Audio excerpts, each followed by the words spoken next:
नमस्कार दोस्तों, आइए शुरू करते हैं आज का वीडियो। इस वीडियो में हम लोग केमिस्ट्री के चैप्टर नंबर 3 को स्टार्ट कर रहे हैं। क्लास 12 का ये चैप्टर नंबर 3 होगा। इससे पहले हमने चैप्टर 1 और चैप्टर 2 को पूरी तरह से कंप्लीट कर दिया है और उसका प्ले लिस्ट भी मैंने बना दिया है। आप उस प्ले लिस्ट के माध्यम से सारे वीडियो को देखकर आप अपना नोट्स बना लीजिए, वो ज़्यादा अच्छा रहेगा। और साथ साथ में क्या है कि उसका रिविजन कर लीजिए 1-2 बार, जिससे आपको परीक्षा में कोई भी दिक्कत नहीं है। तो उसमें सारा न्यूमेरिकल्स और कंसेप्ट और सारे एक एक टॉपिक को कंप्लीट कर दिया गया है।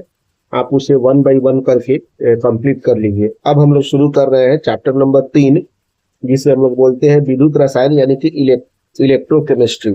एकदम बेसिक से शुरुआत कर रहा हूँ।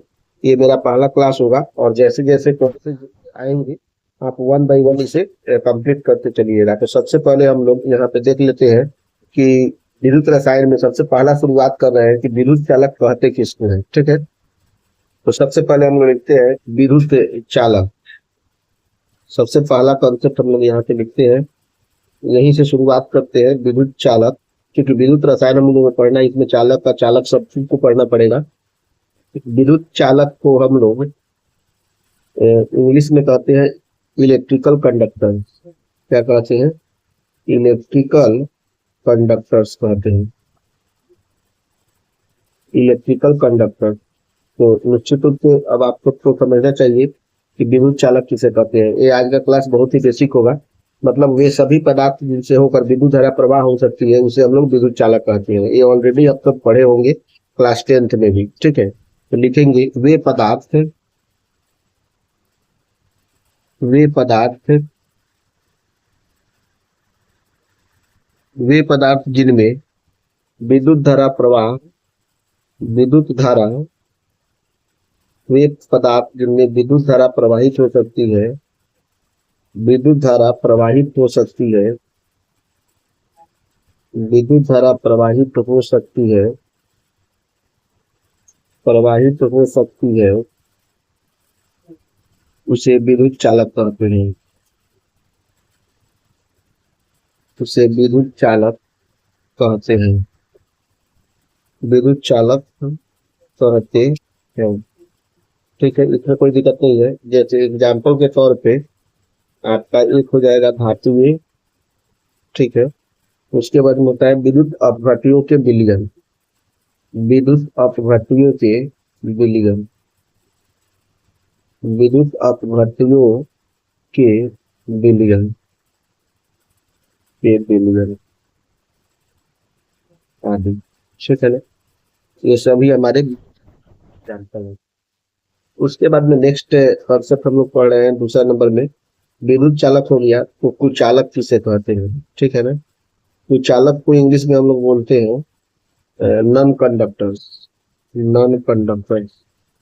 ये सब आप लोग क्लास 10th में भी पढ़े होंगे। नॉन कंडक्टर यानी कि कुचालक। कुचालक क्या होता है? वे पदार्थ जिनसे होकर विद्युत धारा प्रवाहित नहीं होता है उसे हम लोग कुचालक कहते हैं। तो लिख लेते हैं वे पदार्थ, वे पदार्थ जिनमें, वे पदार्थ जिनमें विद्युत धारा का प्रवाह, विद्युत धारा विद्युत धारा का प्रवाह नहीं हो सकता है या विद्युत धारा प्रवाहित नहीं होती है, विद्युत धारा प्रवाहित प्रवाहित नहीं होती है, नहीं होती है, उसे कुचालक कहते हैं, उसे कुचालक कहते हैं, कुचालक कहते हैं। ठीक है, एग्जाम्पल नंबर हो गया आपका शुद्ध जल हो जाएगा, शुद्ध जल।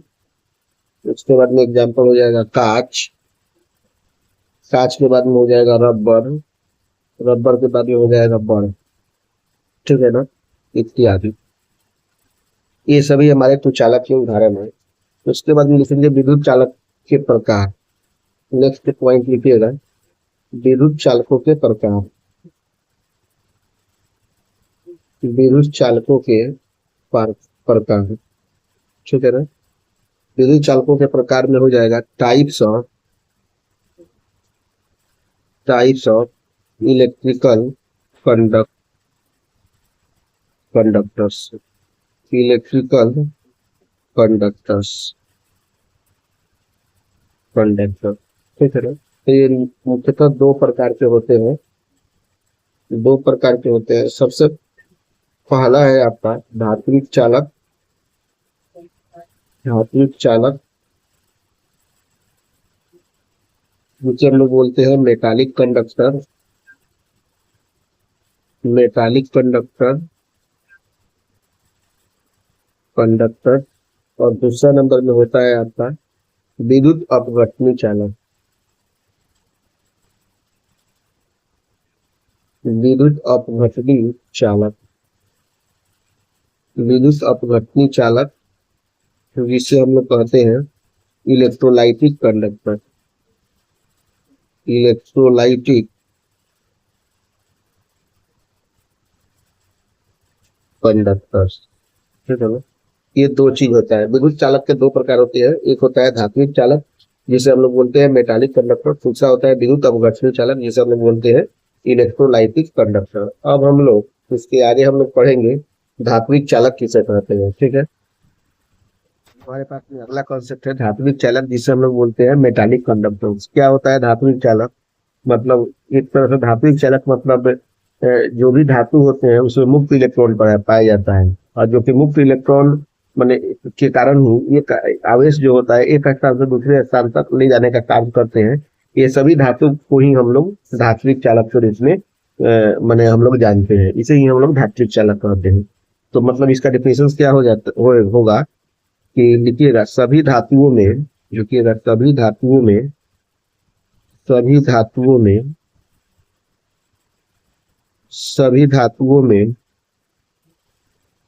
मुक्त इलेक्ट्रॉन पाए जाते हैं, ठीक है। सभी धातुओं में मुक्त इलेक्ट्रॉन पाए जाते हैं, सभी धातुओं में मुक्त इलेक्ट्रॉन पाए जाते हैं। ये मुक्त इलेक्ट्रॉन ही आवेश को एक स्थान से दूसरे स्थान तक, आवेश को एक स्थान से दूसरे स्थान तक, एक स्थान से दूसरे स्थान तक, एक स्थान से दूसरे स्थान तक, एक स्थान से दूसरे स्थान तक ले जाने का कार्य करते हैं, ले जाने का कार्य करते हैं, कार्य करते हैं, ले जाने का कार्य करते हैं, ठीक है। इसलिए धातुएं विद्युत की सुचालक या चालक होती है। इसलिए धातुएं, इसलिए धातुएं विद्युत का सुचालक, विद्युत का सुचालक या चालक होती है, या चालक होती है, ठीक है। एग्जाम्पल के तौर पे अगर हम देखें तो लिख सकते हैं कॉपर है, एजी है, एयू है, एसी है और एल्युमिनियम एल है, यूटीसी। ये सभी आपके धात्विक चालक के उदाहरण हैं।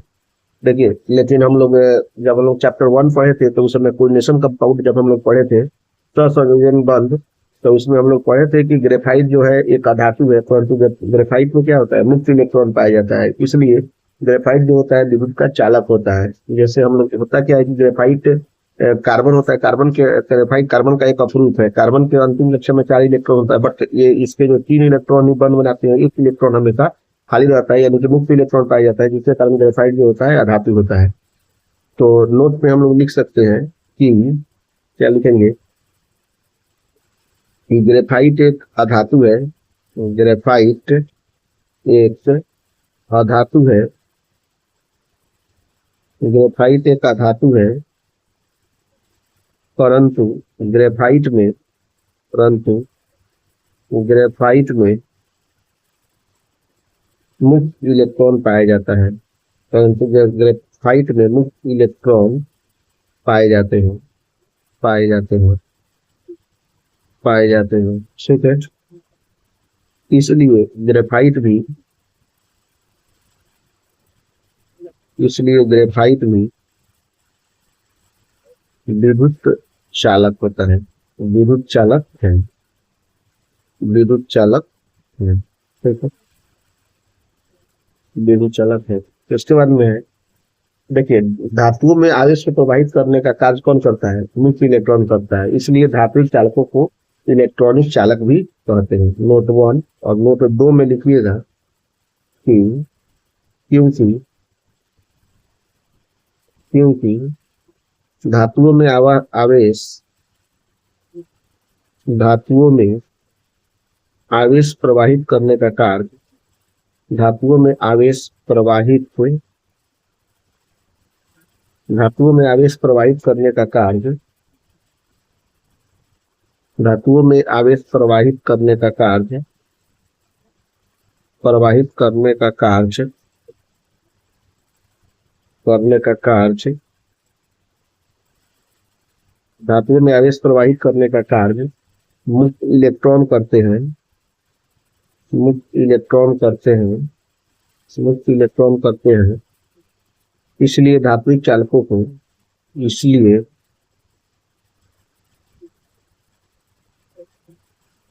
धात्विक चालकों को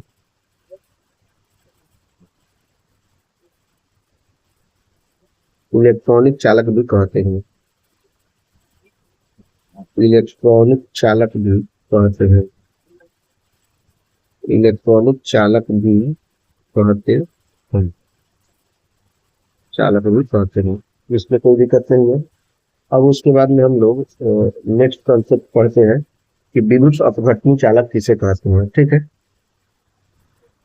अब हम लोगों को पढ़ना है विद्युत अपघटनी चालक या इलेक्ट्रोलाइटिक कंडक्टर इसे किसे कहते हैं। देखिए, कोई भी पदार्थ जो होता है जल में घुलकर विभिन्न प्रकार के आयनों में छूट जाते हैं, ठीक है ना, तो उन्हें उसी उसी पदार्थ को हम लोग विद्युत अपघटी या विद्युत अपघटनी चालक कहते हैं। जैसे मान लीजिए कि NaCl है तो Na प्लस और Cl माइनस में टूट जाता है।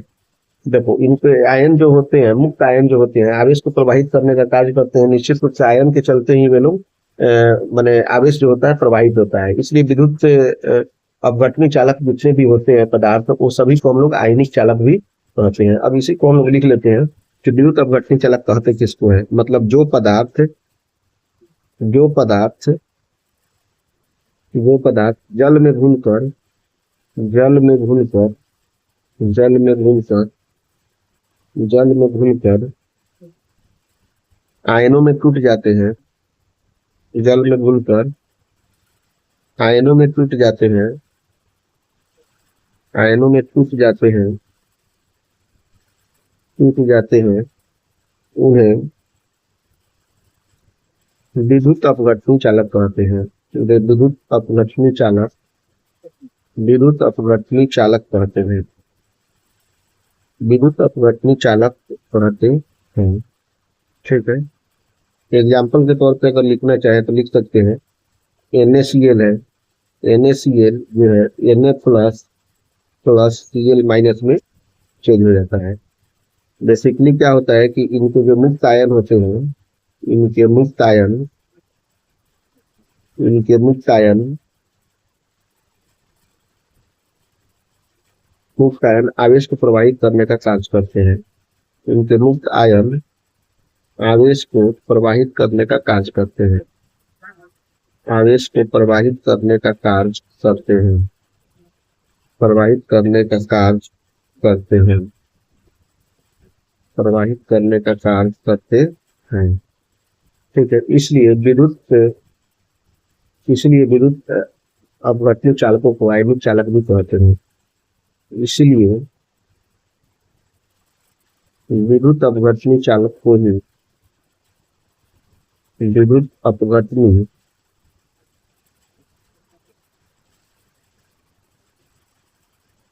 चालकों को आयनिक चालक भी कहते हैं आयनिक चालक भी कहते हैं आयनिक चालक भी कहते हैं।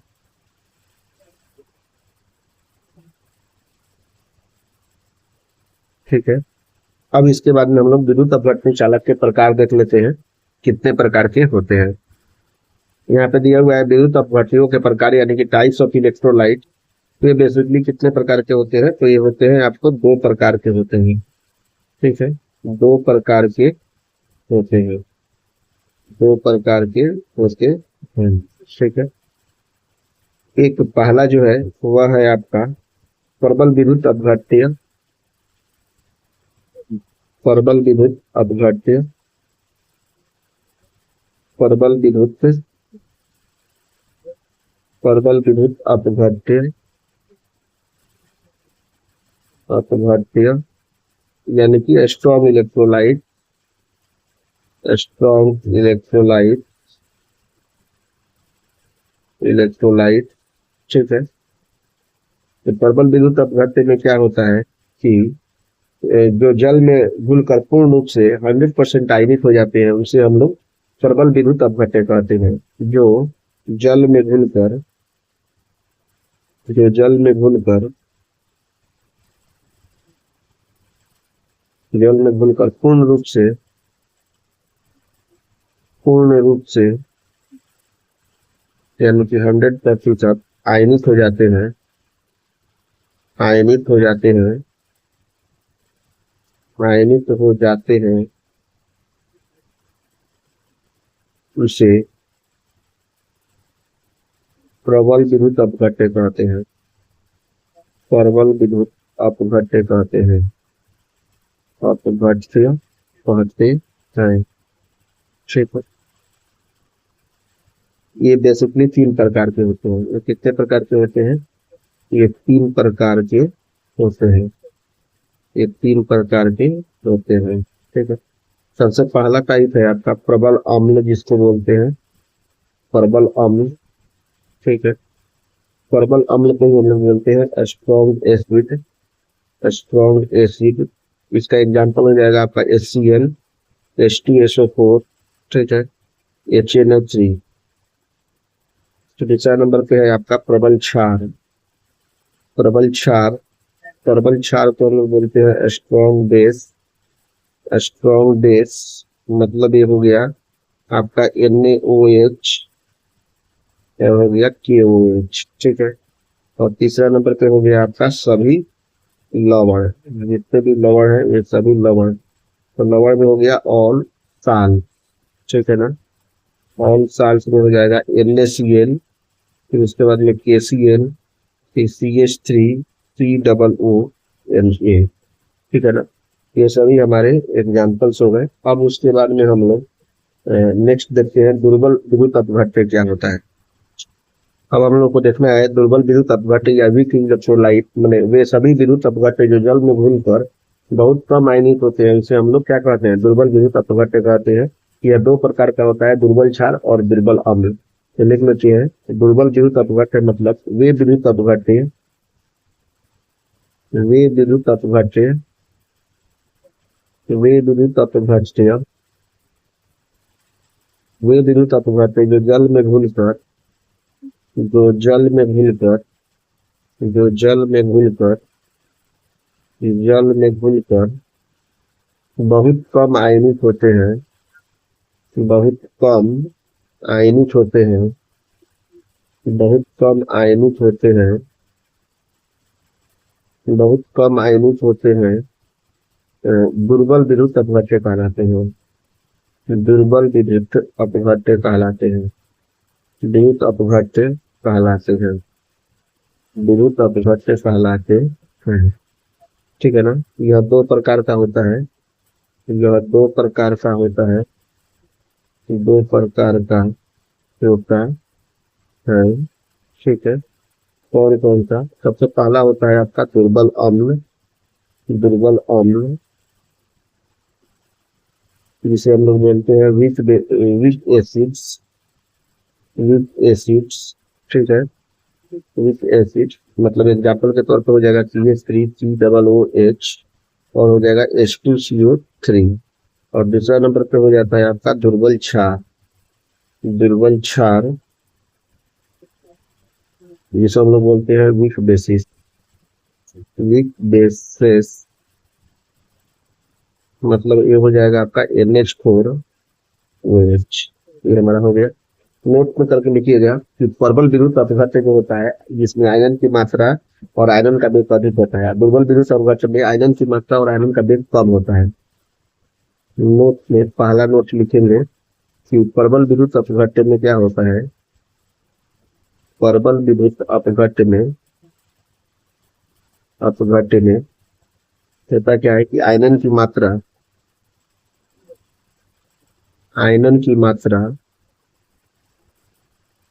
वह आयनन का वेग अधिक होता है। तो आयनन का वेग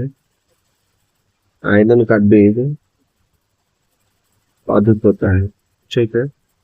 और दूसरा नंबर में है तुम्हारा दुर्बल विद्युत अपघट्य जो होता है, दुर्बल विद्युत अपघट्य जो होता है, दुर्बल विद्युत अपघट्य ये जो होता है आयनन की मात्रा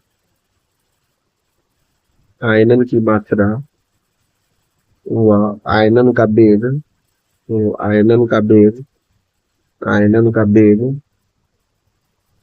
जो होता है वह कम होता है, ठीक है ना। इस तरह से हम लोगों ने दुर्बल विद्युत अपघट्य से भी पढ़ लिया। अब इसके बाद में हम लोग को पढ़ना है धात्विक चालक तथा विद्युत अपघटनी चालकों में अंतर क्या होता है, इसे हम लोग को पढ़ना है, ठीक है। अब हम लोग देख रहे हैं धात्विक तथा विद्युत अपघटनी चालकों में अंतर, यानी कि धात्विक चालक मेटालिक आयन और विद्युत अपघटनी चालक यानी कि इलेक्ट्रिक कंडक्टर में क्या अंतर है। सबसे पहला पॉइंट लिखेंगे हम लोग धात्विक चालक में कि इसमें जो होता है वह आवेश का प्रवाह मुक्त इलेक्ट्रॉन के रूप में होता है। आवेश का जो प्रवाह होता है, आवेश का प्रवाह मुक्त इलेक्ट्रॉन के रूप में होता है, ठीक है। और इसमें क्या है विद्युत अपघटनी चालक में तो क्या होता है कि आवेश का प्रवाह जो होता है वह आवेश का प्रवाह जो होता है सिंपली आवेश का प्रवाह जो होता है वह मुक्त आयन के रूप में होता है। कैसे होता है, मुक्त आयन के रूप में होता है, ठीक है ना। और ये हमारा पहला डिफरेंस हो गया। उसके बाद में हम लोग दूसरा डिफरेंस में क्या लिख रहे हैं कि धात्विक चालक में होता है कोई भी रासायनिक परिवर्तन नहीं होता है, मतलब इनमें कोई रासायनिक परिवर्तन नहीं होता है, इनमें कोई रासायनिक परिवर्तन नहीं होता है, कोई रासायनिक परिवर्तन नहीं होता है, ठीक है, नहीं होता है। और दूसरा नंबर में विद्युत अपघटनी चालक में होता है कि इनमें विद्युत अपघट्यों का आयनन होता है, इनमें विद्युत से अपघट्यों का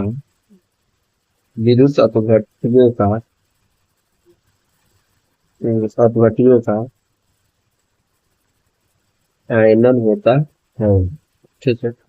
ये दोनों में अंतर है, ये दो अंतर हो गया हमारा। उसके बाद में तीसरा नंबर अंतर हम लोग लिखेंगे धात्विक चालक में कि द्रव्यमान का स्थानांतरण नहीं होता है। धात्विक चालक में इनमें द्रव्यमान का स्थानांतरण नहीं होता है, द्रव्यमान का स्थानांतरण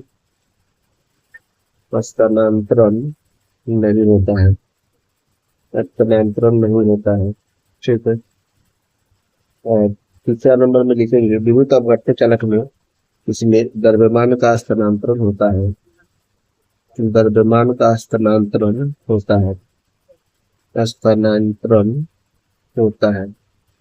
द्रव्यमान का स्थानांतरण होता है, ठीक है। उसके बाद में 4 नंबर में हो जाएगा आपका कि इसका जो धात्विक चालक में जो होता है प्रतिरोध मुक्त इलेक्ट्रॉन के मार्ग में धनायन आने के कारण होता है, ठीक है ना। मतलब जिसमें इसमें जो प्रतिरोध होता है धात्विक चालक में जो प्रतिरोध देखने को मिलता है या जो प्रतिरोध होता है वह मुक्त इलेक्ट्रॉन के मार्ग में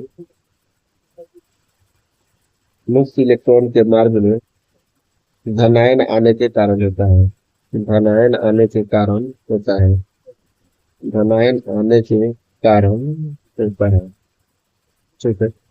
यानी इसी मतलब धातु के धनायन आने के कारण होता है। 4 नंबर में क्या है कि इसमें जो प्रतिरोध होता है वह मुक्त आयनों के मार्ग में मुक्त आयनों के मार्ग में मिक्स आयनों के मार्ग में विलायक के परमाणु आने के कारण होता है। विलायक के परमाणु विलायक के परमाणु आने के कारण होता है। आने के कारण होता है। ठीक है। अब उसके बाद में 5वां नंबर लिखते हैं। डिफरेंस क्या है कि धात्विक चालक में प्रतिरोध कम होने के कारण चालकता अधिक होती है। धात्विक चालक में प्रतिरोध कम होने के कारण प्रतिरोध कम होने के कारण जो होती है चालकता अधिक होती है। ठीक है ना। चालकता अधिक होता है। लेकिन इसमें क्या होता है, विद्युत अपवर्तनीय चालक में प्रतिरोध कुछ अधिक होने के कारण चालकता धातुओं से कम होती है। प्रतिरोध प्रतिरोध कुछ अधिक होने के कारण प्रतिरोध कुछ अधिक होने के कारण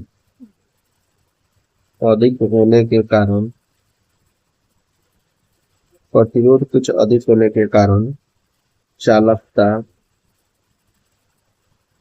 चालकता जो होती है धातुओं से कम होती है। चालकता धातुओं से कम होती है। ठीक है ना। ये हमारा 5वां नंबर डिफरेंस हो गया। अब इसके बाद में नेक्स्ट 6ठा नंबर डिफरेंस देखते हैं। 6ठा नंबर डिफरेंस क्या है, ताप जब बढ़ता है, ताप जैसे ही बढ़ता है, ताप बढ़ने पर क्या होता है, प्रतिरोध भी बढ़ने लगता है। प्रतिरोध भी बढ़ने लगता है। इसका क्या है, विद्युत अपघटनी चालक में ताप जैसे ही बढ़ता है, ताप बढ़ने पर क्या होता है, प्रतिरोध घटने लगता है। प्रतिरोध घटने लगता है। तो इस तरह से हमने धात्विक चालक और विद्युत अपघटनी चालक में कंप्लीट पूरा डिफरेंस हम लोगों ने देख लिया। ये हमारा पहला चैप्टर, मतलब तीसरा चैप्टर का पहला क्लास था, जिसे हम लोगों ने बहुत ही अच्छे तरीके से कंप्लीट कर दिया। आप क्या है कि पिछले जितने भी क्लासेज हुए हैं चैप्टर 1 और चैप्टर 2 के, वो सभी आप कंप्लीट कर लीजिए। और कंप्लीट करने के बाद में आप ये चैप्टर नंबर 3 को स्टार्ट कीजिए और पूरी तरह से इसे 1 बाय 1 करते चलिए। वीडियो देखने के लिए थैंक यू वेरी मच।